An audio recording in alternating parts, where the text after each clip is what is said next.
Hi, I'm Dr. Joseph Wittering, and today's video is about how you should prepare before you start a benzodiazepine taper. Um, so there's a couple things that I usually recommend to all my patients, kind of to get their house in order before we go ahead and do this. Um, they're not very fun, but so they start with stopping caffeine completely. And the rationale for this is you're going to have really high anxiety and you're already going to have some insomnia going through your taper. Caffeine makes both of those things worse. So we recommend that people stop caffeine before they start the taper. If you're smoking, dipping, using pouches or anything like that, any nicotine products, vaping, we also recommend people come off that for the same reason. They're associated with higher anxiety, and that's just definitely something that you don't want to be carrying as you're going through this.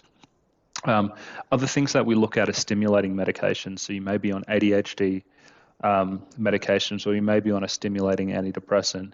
If it's clinically indicated and it looks fine, we will actually go through a taper and we'll pull you off your more stimulating medications before we start doing the taper. So some of these things can take quite a while. For the nicotine and the caffeine withdrawal, I mean, we're talking about, I would say, at least a month. Usually the worst of it is done by a month, but you still see improvements in anxiety and sleep to 2 to 3 months afterwards. So I'd do at least a month off the nicotine and the caffeine.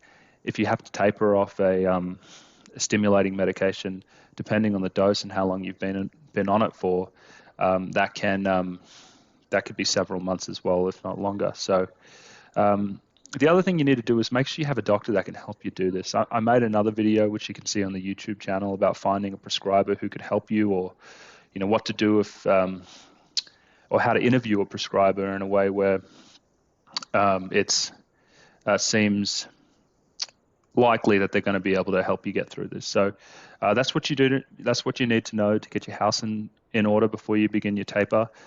Did I miss anything? If you're watching this and you've been through that, please let me know below in the comments. I'd love to hear about any other things that community members recommend knowing before starting a taper. So thanks.